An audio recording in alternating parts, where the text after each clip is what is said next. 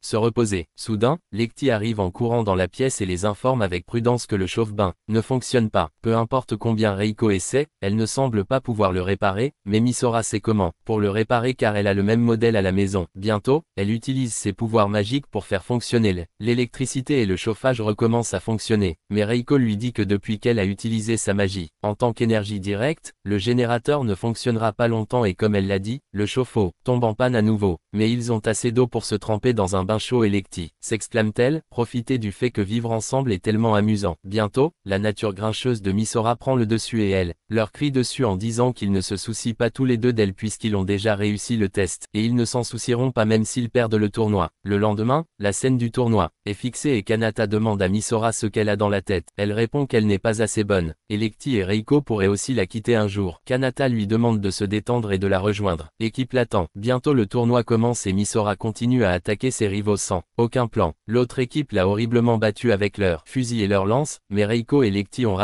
viennent à son secours, lui demandant de leur laisser les premières lignes. Reiko et Lecty rendent la tâche difficile pour les rivaux avec leurs attaques coordonnées et bien conçues, alors que Lecty continue à faire face à 2 à un moment, Reiko commence à les viser avec son arme. Misora remarque que les membres de son équipe sont si coordonnés, il semble presque qu'ils savent comment chacun va déplacer les points. Elle se rend bientôt compte qu'elle n'a pas besoin d'être forte tout le temps, mais qu'elle doit faire confiance et compter sur ses amis. Elle utilise son cerveau pour rassembler tout son pouvoir magique et avec le mouvement de frappe de puissance ultime, elle bat l'autre équipe. Il s'avère que l'entraînement fou de Kanata et son forçage, leur volonté de vivre ensemble n'a pas été vaine et ils ont finalement remporté le premier niveau du tournoi. Les jours passent et à chaque niveau, l'équipe de Kanata continue de vaincre tous les rivaux. Ils ont vaincu les 6 ranchers aussi et se sont qualifiés pour les demi-finales. L'équipe continue de surprendre tout le monde, avec leurs compétences et talents exceptionnels. En demi-finale, les 3 filles incroyables ont battu l'équipe B936 se qualifie également pour la finale. Il est maintenant temps de se mesurer à l'équipe de Yuri. Bientôt, La nouvelle de l'équipe B601 remportant tous les matchs pour atteindre la finale commence à se répandre comme une traînée de poudre, et tout le monde a les yeux rivés sur le match final, qui décidera du sort des deux équipes. D'autre part, en marchant vers son dortoir, Letty pense à l'époque où elle avait une personnalité de merde, mais c'est grâce à Kanata qu'elle était capable de changer pour le mieux. C'est pourquoi elle décide de faire de son mieux et de gagner demain. À l'extérieur des dortoirs, Riko passe devant l'endroit familier où elle a rencontré Kanata pour la première fois avec ses sous-vêtements sur, lavant son pantalon à la fontaine à eau. Elle se souvient comment il a été étiqueté comme un pervers parce que, de son attitude étrange, mais elle sourit quand elle se souvient du jour où il l'a finalement fait accepter de venir pour une formation. Riko admet qu'un pervers a vraiment fait du bon travail en les formant. Dans le vestiaire, Misora pense au moment où elle s'irritait et, déçue à ce point, mais Kanata l'a aidé à se rapprocher de ses rêves en l'encourageant constamment, pour qu'elle fasse mieux. Bientôt, les trois filles sortent sur le terrain d'entraînement au milieu de la nuit pour s'entraîner pour le lendemain, alors que Kanata se détend lorsqu'il réalise que les filles ne sont pas plus tendues. Le lendemain, les sorciers de niveau S sont en patrouille pour surveiller tout. Activité suspecte. Lloyd surveille les alentours tandis que Chloé garde les yeux fixés sur le sol. Bientôt le tournoi commence et la foule ne peut plus rester assise. L'équipe de Kanata entre dans l'arène avec un leg de nerveux qui n'a jamais vu une foule comme celle-ci avant. Kanata lui demande de se calmer et de se concentrer sur son jeu. Misora entend quelques chuchotements à propos d'eux étant des étudiants traîtres et les regarde comme si elle allait les dévorer vivants. Dès que l'équipe de Yuri entre, la foule rugit d'excitation, les déclarant déjà être les gagnants. Bientôt l'annonce du match final entre E601 et 1-227 est faite en. Kanata et Yuri prennent leur propre place. L'équipe de Yuri prend rapidement position et tire, avec une boue verte distrayante. Misora esquive rapidement les attaques et s'envole pour s'en prendre un, avec eux face à face tandis que Legde bloque les attaques de l'autre. L'autre rival tire à Legde pour l'éloigner de son coéquipier mais Riko intervient à temps et sauve Legde en tirant directement à l'avertissement d'un de leurs épéistes selon lequel ils devraient garder leurs mains sales loin de ses amis. Pendant ce temps, Misora continue d'esquiver les attaques au lieu de riposter, mettre en colère ses rivales. La fille qui suit Misora lui demande de s'arrêter et d'avoir un visage pour faire face à un duel avec elle, mais Misora lui dit qu'elle est nulle pour viser. La foule commence bientôt, s'ennuie parce que les équipes courent comme des chats et des chiens. Yuri demande à son équipe de pousser l'équipe de Kanata à bout et les vaincre et son équipe suit ses ordres. Misora vole plus haut dans le ciel et Lily de l'équipe de Yuri la suit mais bientôt Misora se prépare de lui tirer dessus. Cependant, Lily avait déjà vu cela venir à 1 kilomètre de distance. Elle est assez bonne pour esquive le blaster et réduit la distance entre elle et Misora. Tanata regarde tout, avec un sourire satisfait et enfin quand le moment arrive, il dit à Yuri que son équipe a fait une erreur, et c'est qu'il se trouve dans la ligne de tir de Misora. Cependant, à la surprise de Lily, Misora ne tire pas le blaster de frappe, ce qui la met suffisamment en colère pour perdre sa sagesse et lui sauter dessus Misora. Sans aucun plan, Kanata dit à Yuri que le match se déroule exactement comme il l'avait prévu parce que Yuri, l'équipe n'a pas réalisé qu'elle était elle-même devenue la proie. Bientôt, Misora obtient le rival, équipe dans sa ligne de tir à nouveau, mais cette fois, elle tire un blaster de frappe sur eux, apportant tout à une fin et gagner le match. Soudain, une annonce est faite sur la victoire de l'équipe de Kanata, mais la voix s'arrête au milieu, suggérant que quelque chose s'est mal passé. Bientôt, la voix d'un homme prend le dessus et continue à parler de manière psychotique de la beauté de Yuri, et il s'avère que c'est le scientifique en chef maléfique qui est obsédé par Yuri comme un maniaque. Une alerte rouge est émise dans tout Mistogan et les étudiants réguliers sont priés d'évacuer vers les environs. Abri. Une panique éclate dans le public et bientôt le fou entre dans l'arène. Il vole vers. Yuri répète à plusieurs reprises qu'il l'aime tellement, mais Kanata l'arrête avec sa paume. En lui donnant un coup de pied dans les airs, il demande à Yuri de partir immédiatement et dit au scientifique qu'il le fera être son rendez-vous d'aujourd'hui. Il poignarde la jambe de Kanata avec une barre de fer et va attraper une unité en fuite. Elle finit par briser son épée, mais soudain, Misora le frappe avec son mouvement de puissance ultime. Kanata regarde dans la direction d'où l'attaque a eu lieu et demande à ses élèves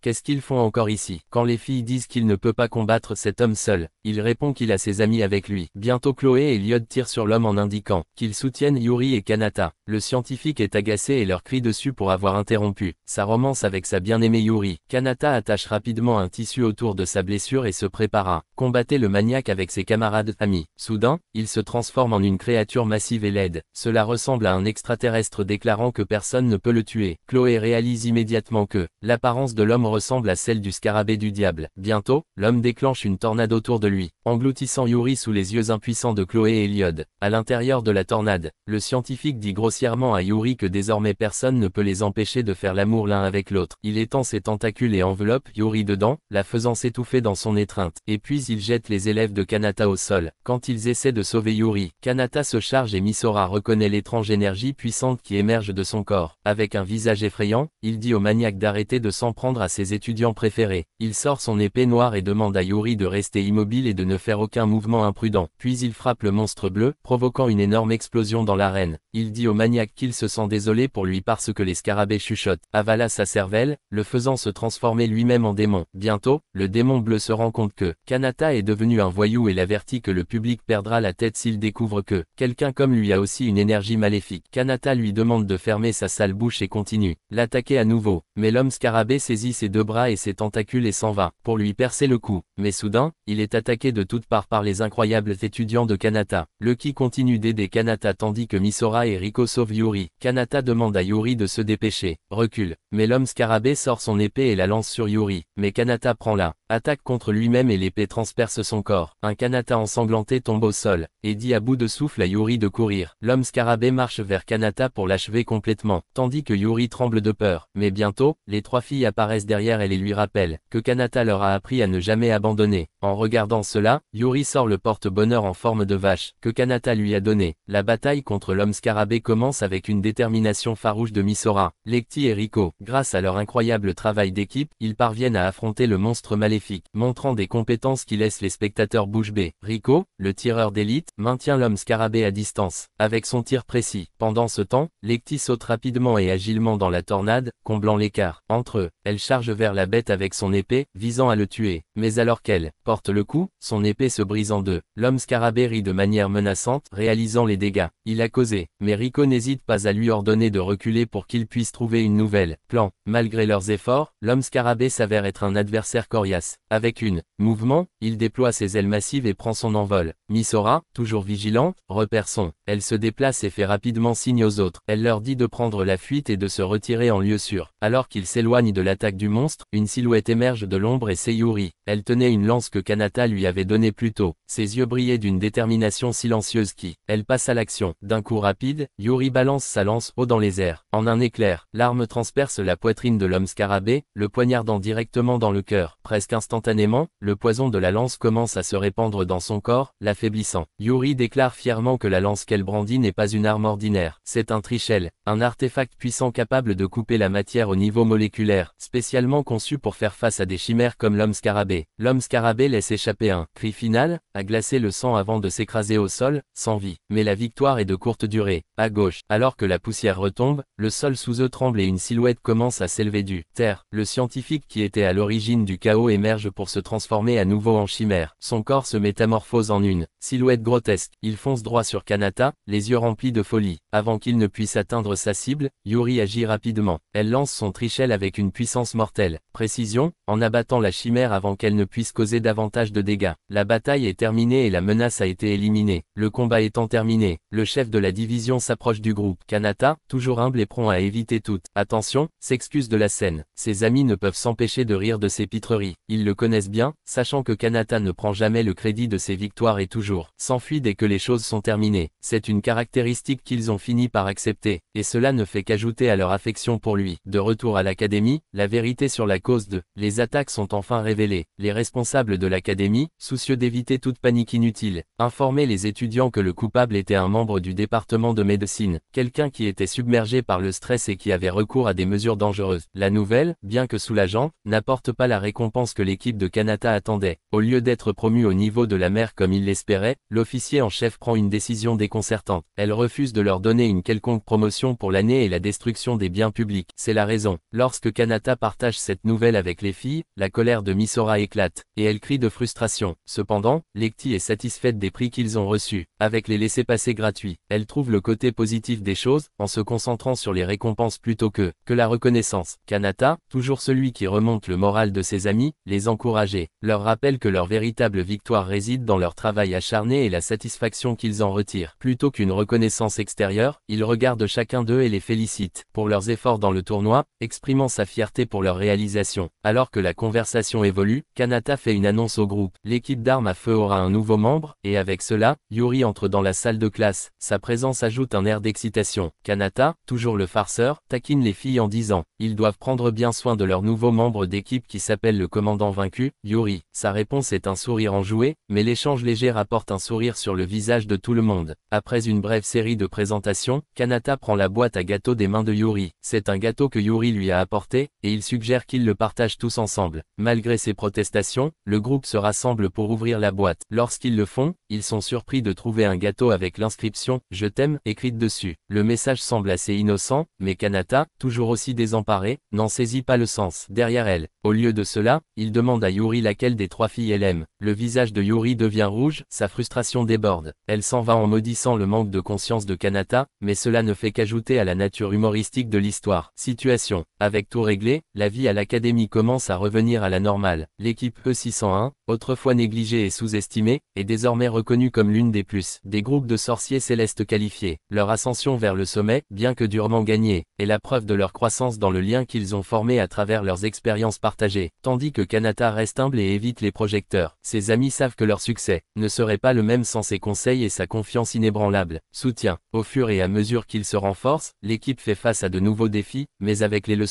ils ont appris et la camaraderie qu'ils ont construite, il ne fait aucun doute qu'ils continueront à réussir. Et malgré la tendance de Kanata à s'enfuir après chaque victoire, son équipe sait qu'elle y parviendra. Ils se soutiennent toujours mutuellement, prêts à affronter tout ce qui vient ensuite.